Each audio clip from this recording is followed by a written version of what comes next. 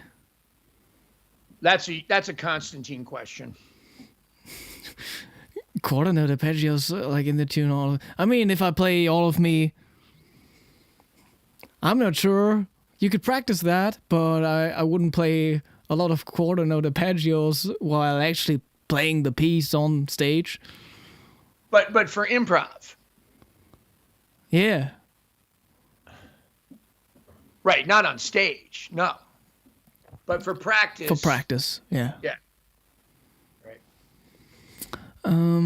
Whole 3 overblow can give a nice effect to bend the same note on 4 blow up a half step or more. Yeah, I mean, if you set that up. I'm going to start trying it. Can be cool, yeah. The problem is I use 3 blow a lot. Like, because I do exactly. a lot of pat stuff. Like, so I'm going to want that 3 blow to be liberal. Like, I'm going to want to be able to hit that hard, especially like on my last album with Joe Crown, the jazz blues New Orleans thing. There's a song and it goes. Now, if I were to play that with a draw, it would sound like, which sounds like dumb. It sounds like a donkey. But if I...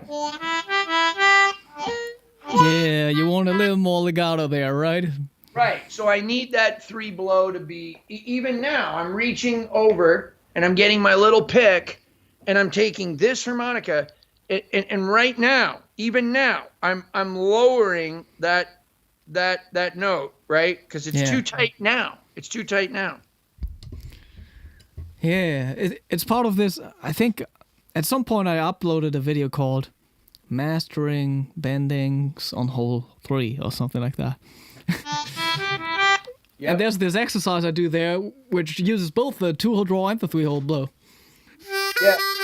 It's always this 3-note combination, and then I just go down and up chromatically on the 3-hole draw and the available bending notes. And I can always hear the bend in relationship to the root note. Right.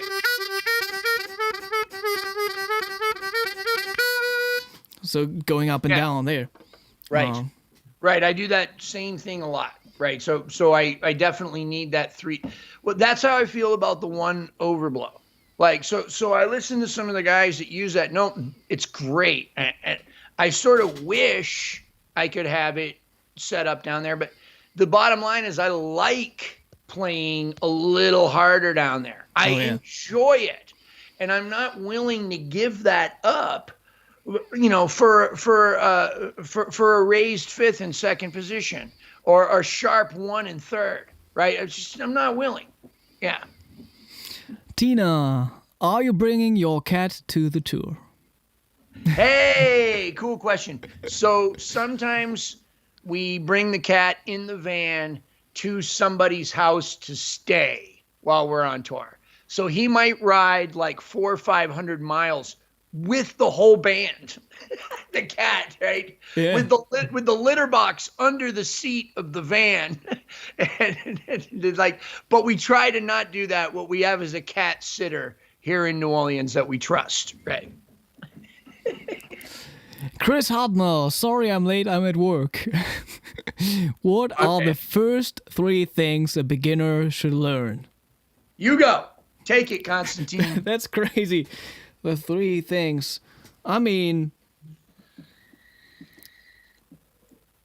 breathing smoothly.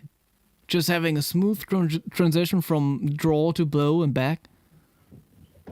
That would be one. Let's think. What would Falisco say?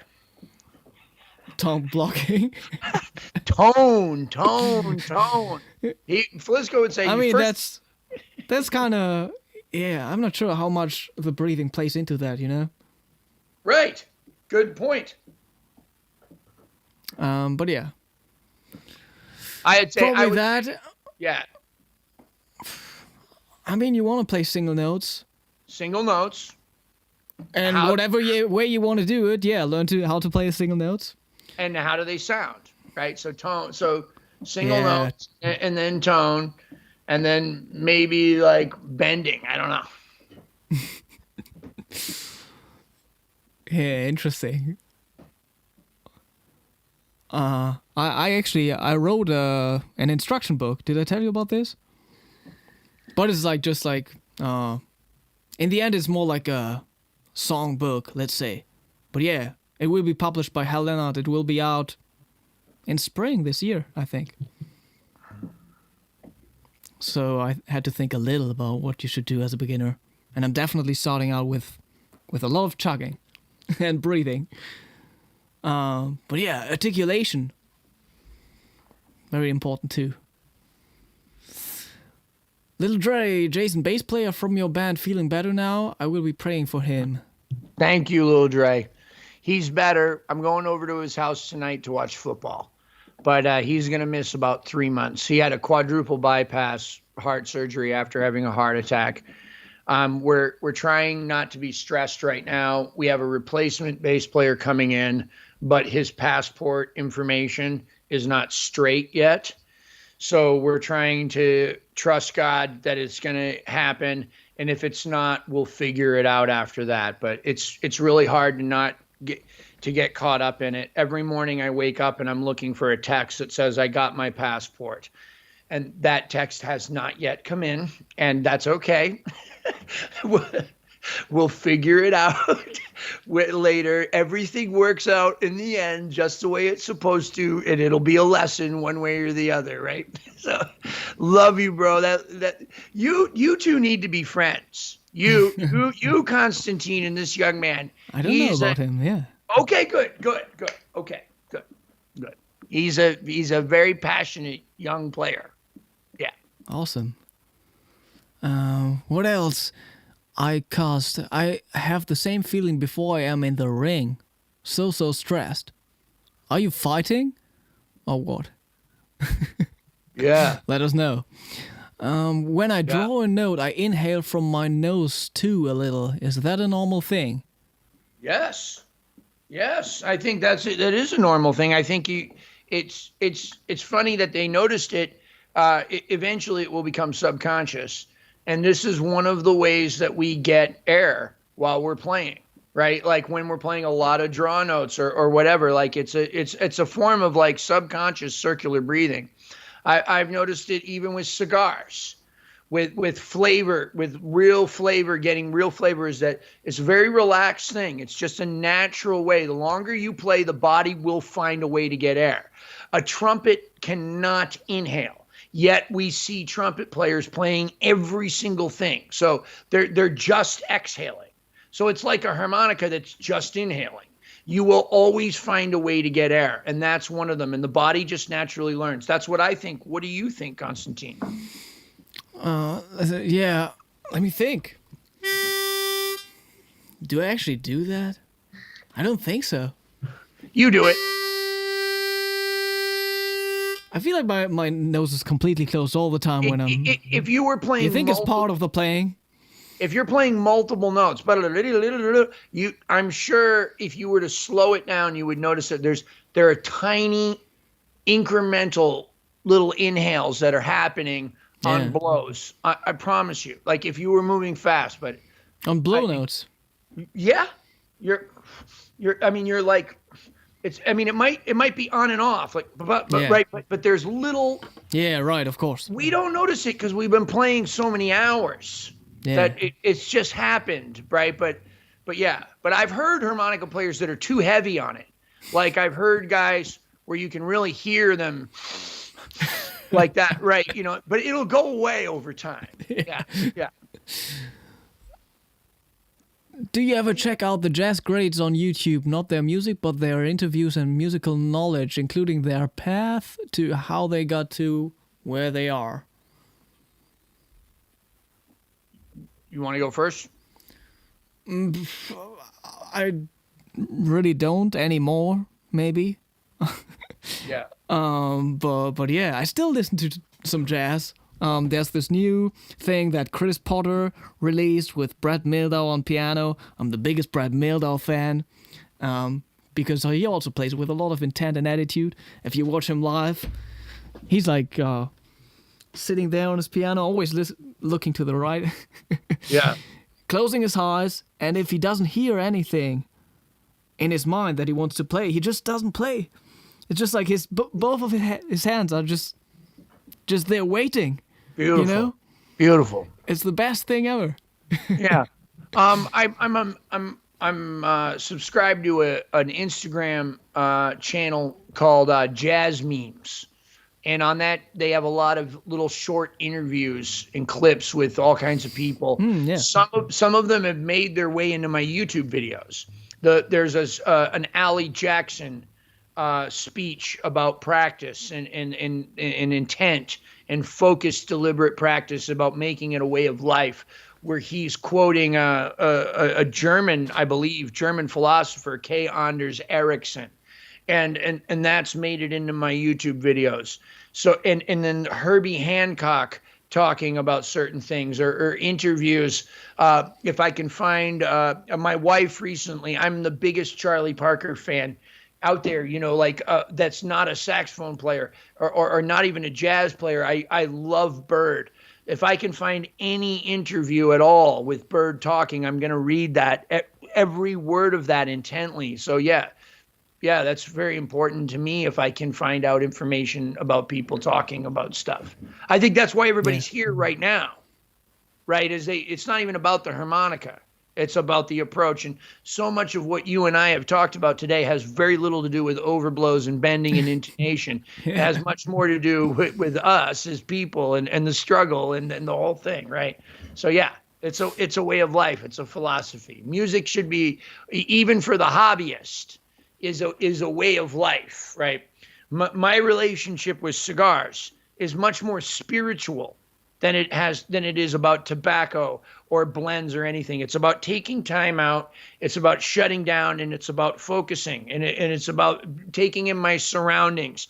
Where are my thoughts at? Where are my head at, right? My ability to enjoy a cigar is largely dependent upon me, not always the cigar.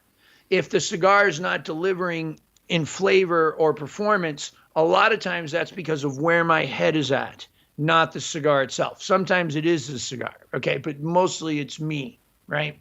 Yeah. So that's what, you know. So there's a lot of philosophy behind anything we do, whether it's cooking or cleaning or anything. We can make something into a beautiful experience, right? That's what it is. Oh yeah. Yeah, the jazz grades, just thinking about it, of course I did it years ago. I checked out everything that I could, you know, and I read like the biography of Thelonious Monk and all that stuff. Right, me too. Art Pepper, Sun Ra, you know. Yeah, right. Well, we got more questions. Let's go through them. So we still got a little break before the next stuff we got to do after this, right? Yeah, do I have to move my student? I have a student in 30 minutes. No. Okay, I can move him. Hello, Jason. Question for you. How are you finding the sweet spot between tradition and modern harmonica playing? I can see a lot of tendencies for playing old school, let's say Chicago style, instead modern. Yeah, that's a great question. So like, it depends who I'm playing with and what the song is. So for me, playing traditional is a game. It's a game. It's almost like an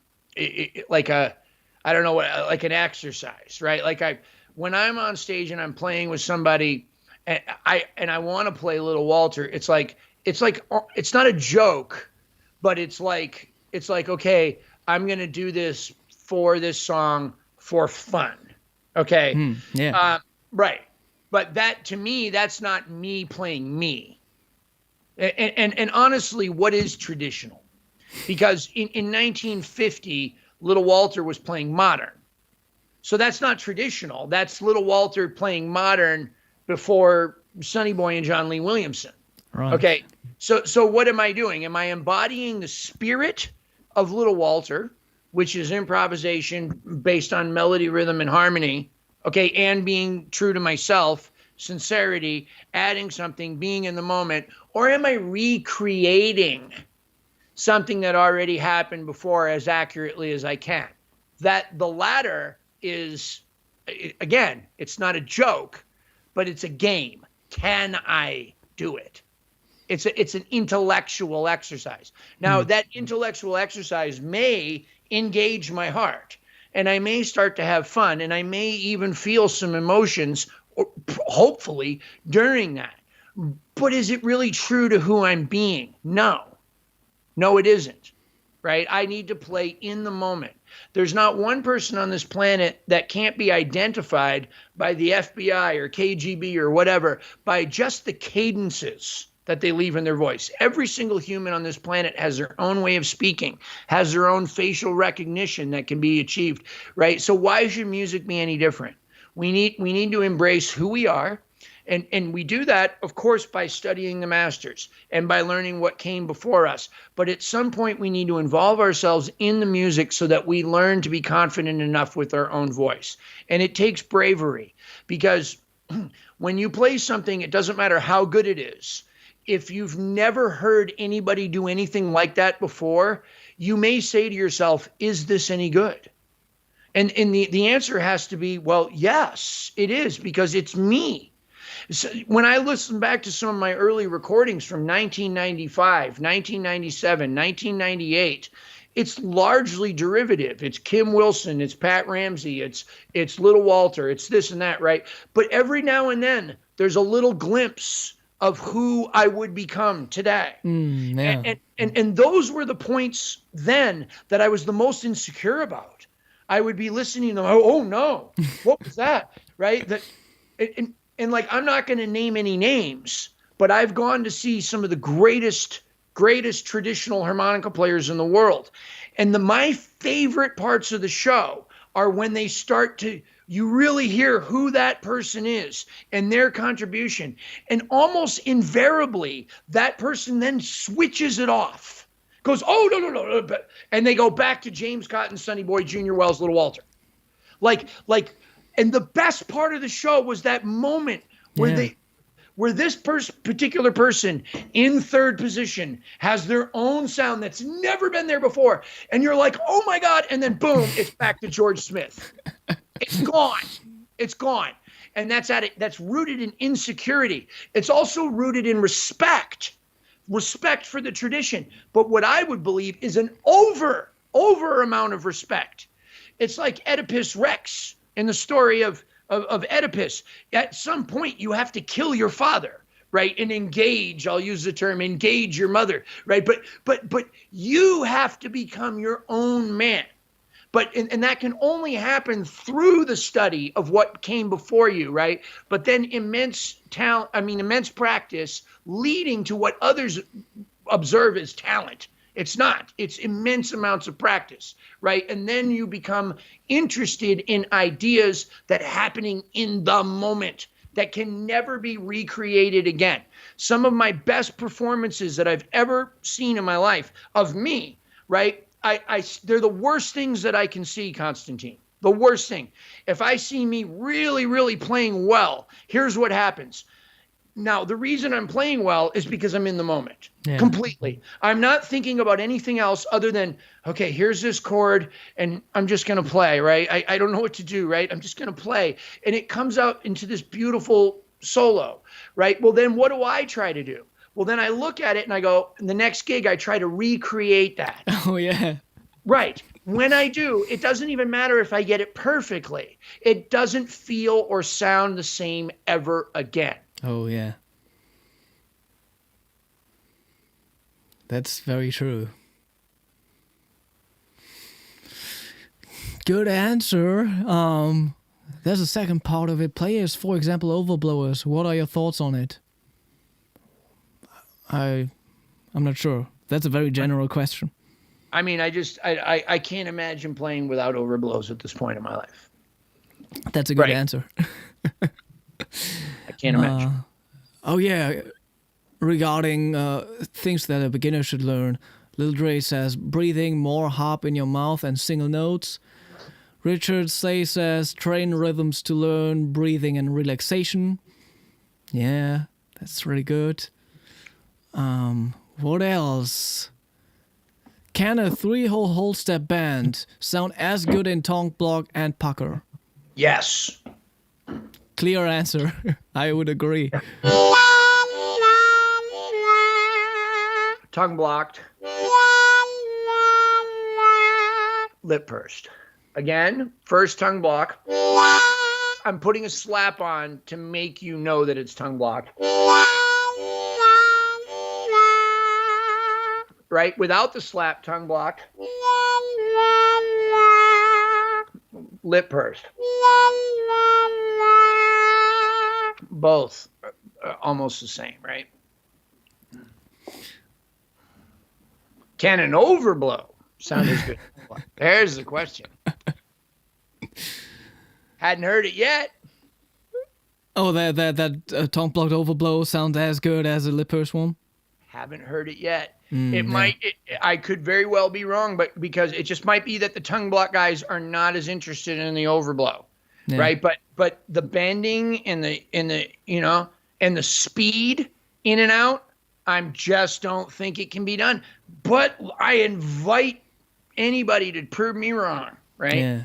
Same thing with speed in bending on the bottom, right? Like I have just not heard a tongue blocker yet.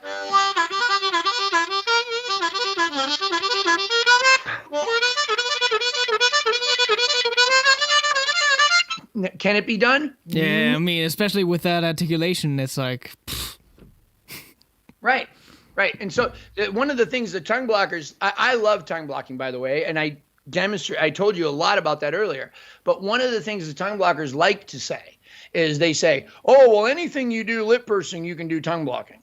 So then you go, okay, and then you give them something like what I just showed you. And they go, why would you want to? Why would you need to? And suddenly now there's an artistic reason why you shouldn't do it. But the statement was anything you get, right? And then now all of a sudden that's off the table, right? Yeah.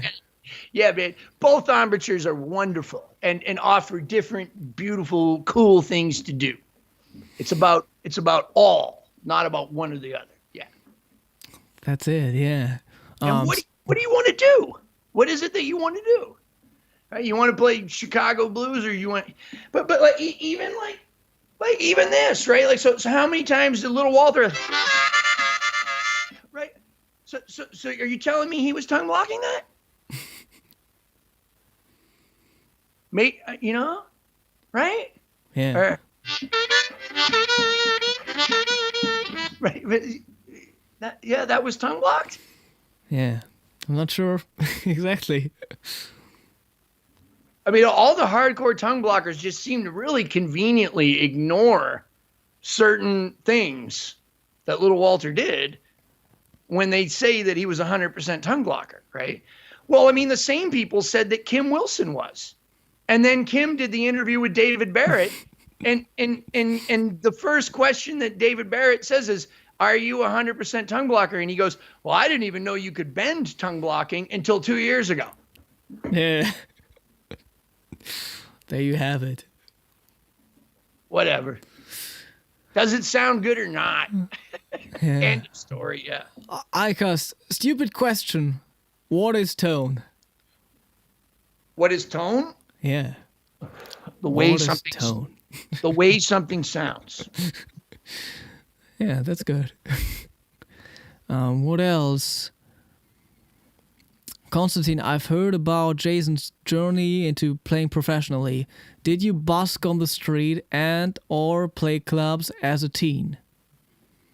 You Good or me? question. Like, he's asking me, basically. Yeah.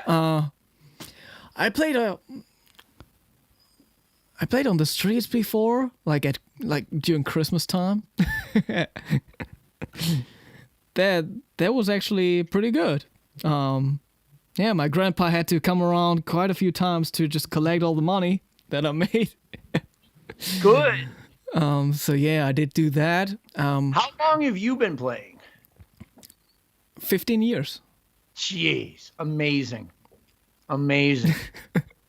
It's about, people need to realize it's about minutes, not years. I mean, look at you, bro. You're one of if you're not the best on the planet, you're right up there. Not sure about that. I'm sure. Take it from me. Sure. Okay. Who? You, Philippe, and Howard for diatonic are the tip of top. But y'all need to watch out because Tonsi Lou is coming for you. That's very true. And somebody else we don't even know about from like Luxembourg or something, who hasn't even put one YouTube video out, who's at home playing giant steps in 17/8 or whatever it is. That's it. Yeah. But yeah, playing clubs. I don't know. Of course, I played clubs, like small jazz clubs.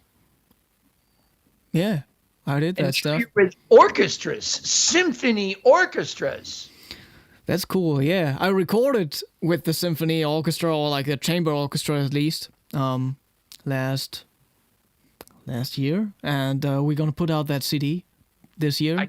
I can't wait. So these are like two brand new, newly written and composed pieces for orchestra, piano, and harmonica. I have never heard anybody with better intonation than you. And I'm also super careful about it. Philippe Gers has told me in private that he thinks you have the best intonation of anyone on the planet. That's the best compliment ever, because like that's what I really care about. Yeah. It shows, bro. Very excited to be here with you. Very humbled too. Thank you for taking the time to join us, man. So yeah, answering that question, I did all of that, but maybe not as intensely as others, playing on the street and playing clubs. Yeah. And now if I play concerts, like usually it's just a duo setting with my pianist, and it's more of a classical kind of setting, but we do play some film music and improvise and some jazz, Well, why don't you consider yourself a jazz player? I mean, if you spend these, let me think, how many years did I basically study jazz officially at a music school? That was like 6.5 years. And Charlie Parker never went to music school. So if you're in class with all these actual jazz musicians, what I would call them, I feel like, yeah, I'm not like, maybe the only thing is that I'm not like identifying with it as much as they do. I don't know, man. I don't know how much improv you're doing, but I mean, it's amazing. Your ability to play that music is stunning. I like to improvise. Yeah. Good. That's good to know. That's a huge thing for me. I mean, to me, that's what jazz music is, and blues music. So for me, it's a huge drawback. If I see you twice and I find out you're playing the same solo the second night that you played the first, or off of the record, I mean, my relationship with you as a hero or as a colleague is kind of over. Yeah. Right? Anybody can learn this music and then play these solos. I'm not going to say who it is, but the other day I heard a solo from a harmonica player that I love, that I really respect. And all they did, I won't even give the gender, all they did was play the solo from Roller Coaster over another song. Yeah. I lost immense amounts of respect for that person. Yeah, there was that situation before also, like at some of the harmonica competitions and stuff, Where people pretend to improvise, but they just play something that already existed, I don't agree with it. Hold on, I got to get the door really quick. Hold on. Yeah. Hey, Ronnie, I'm in the middle of an interview. Look, I'll talk to you later. Oh, good. All right, love you, big bro. I'll talk to you later, okay? Yeah. All right, sorry about that. So yeah, that happened before. Exactly. I had another thought, but I forgot. Playing a pre-composed stuff. I mean, if you listen to the alternate take of Juke, take 2, he doesn't even go, the second version doesn't even do that. Yeah. Now later, after the recording came out and became a hit, I'm sure I would bet that he played some of that. Like, in other words, like a head. Okay, but then at some point he took off and started playing in the moment again, just like he did when he recorded it. Right? And you want to get better, that's how you do it. I mean, it's important to learn these licks, but if the lick is this, if I learn this from a harmonica player, right, that's the lick, right? Well, I can play the rest of my life, or I could play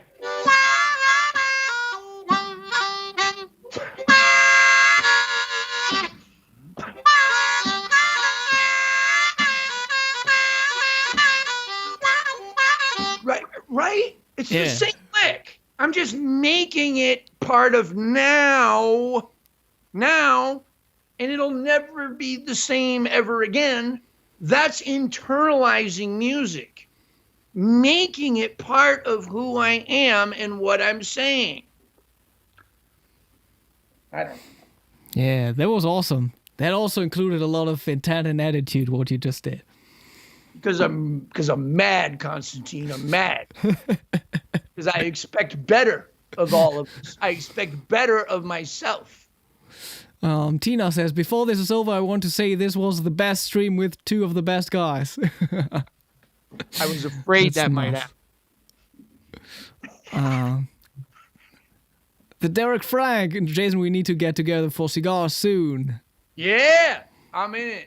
I'll make time on the road for cigars. There's a difference. Tina says, then I will keep on practicing. Mine sound like shit. Me too, bro. Me too. I need to too, Tina. What else? That is why Jason is so perfect for today's players. Play by instinct with education. Let the soul breathe and the heart will follow. That's CK. Oh, Kirby. CK is the man. That's my man. That's my moderator right there. He keeps my Patreon happening and everything. Yeah. Cool. Yeah. Steve, how to get a staccato note while tongue blocking? Tell me. I mean, you can do it, but like it's... I don't know. I can play the two-hole draw and articulate. This is lip post. That kind of sound. Yeah. And if I do that tongue block,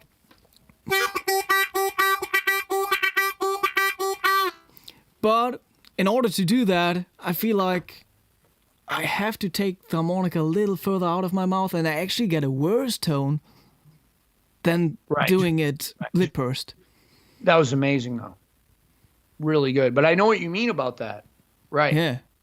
I actually have to take it out of my mouth a little to do that. Right. So it just sound way better lip pursing it. Who knows? Like I said, there'll come a guy. There'll be a guy that will shatter everything that we said today. Any opinions that I have that this is how this goes. And the one thing I've learned in 50 years of being on this planet is that there's always an exception. There's always somebody that comes along that breaks the mold, and everything that we thought was true before is now no longer the case, right? Friends, like button should be smashed. Very true. We got way more viewers than likes on the video.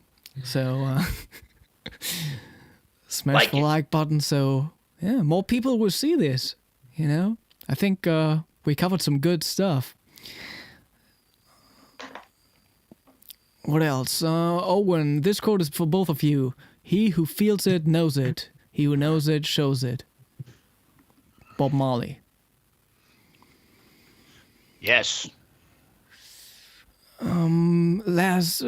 Second last question. I'm losing track right now.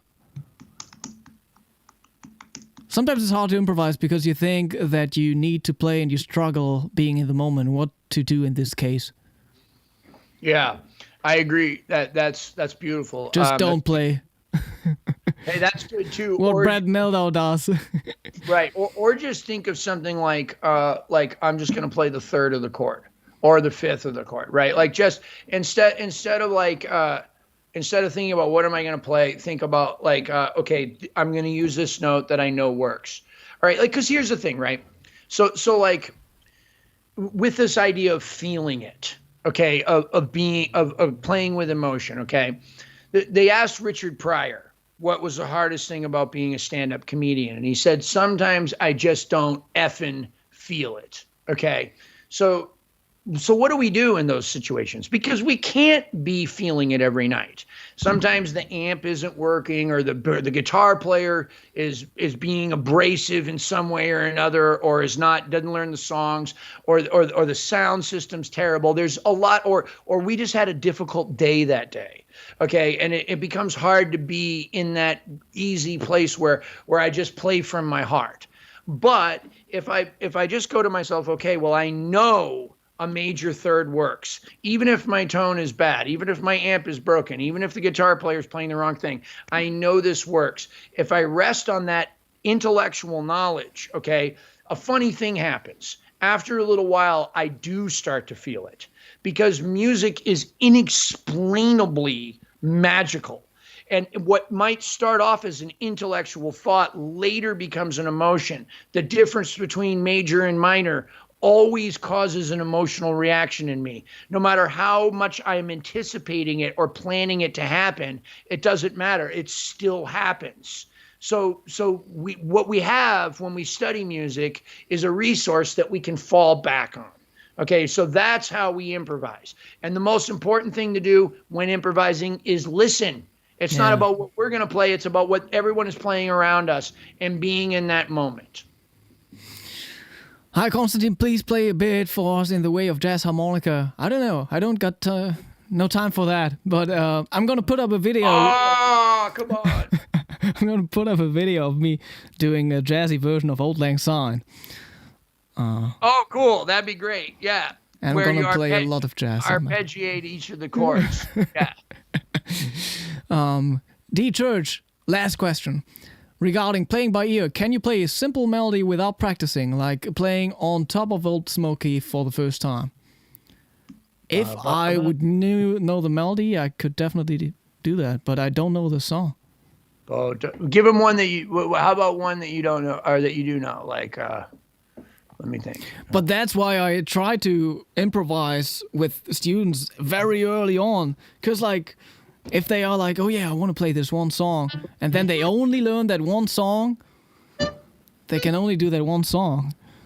And if you start to improvise with them early on, even just with a major scale or whatever, you can immediately play 100 songs, whatever, you know? If there's some ear training involved. Yeah. Right. No one can lip purse an octave split, but I'm working on it. Cool. Good luck. Suggestion to all, join the Patreon, help and support, become part of the community. Thank you. Yes. Yep. I'm oh, you know what? I think I still have to subscribe to your Patreon. I don't know if I am or not. Oh, wow. I am to Philippe. I got to do you. I think I'm going to do it. I'll do it after my lesson, I will subscribe to your Patreon. Yeah, then I really gotta get active again. Okay. Yeah, you do, bro. That Patreon's a big deal for me. I try to put out at least most of my videos on Patreon have not a lot to do with harmonica. They have to do with life. Yeah. And that's what I do. That's what you get that you don't get on YouTube, right? Like I put a little bit of life into YouTube, but I put a lot of it into Patreon. So that's where you get to see me actually have opinions. Is over there, right? On YouTube, I don't have any opinions. Not really, right? Yeah. Not that Perfect. I think that's it. That's like 2 hours, which is crazy. And thank you so much for being generous with your time. Really appreciate it. That was fun. That was a really good one. Thank you for having me, and thank you for being patient with me as I navigate things and make mistakes and don't know stuff. All right. That's all good. Everybody, I'll keep you updated on the next Hohner live and Richard Slay. The new thing. Yeah, gotta get in touch. Definitely. And yeah, the new thing that we got coming up. Yeah, I'll let you know. We got another challenge coming up on Twitch. Yeah, just check out the description box and check out the Patreons. Check out the social media platforms so you can follow us on this weird little journey with the instrument that we all love. All right. Bye-bye. Ciao for now. All right, I'm going to go teach. My student's watching, actually, right now. So, Marshall, I'm going to go to the bathroom, and then I'll be right back. See you guys later. Thank you. Is it okay to hang up? You know me, no forgive up on you never. Thank you, Wanna bro. be with you forever. Forever, forever, forever. Oh, baby, where we they go? Now forward ever, backward never. Them they pray, make we run down never. Never, never, never. I'ma get that low. Girl, you the best I know. Our next move, they never know. They never know. Money go check I know. Girl, you the best I know. Our next move, they never know. They never know.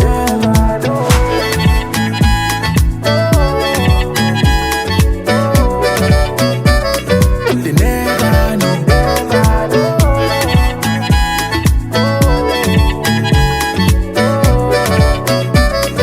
They never know.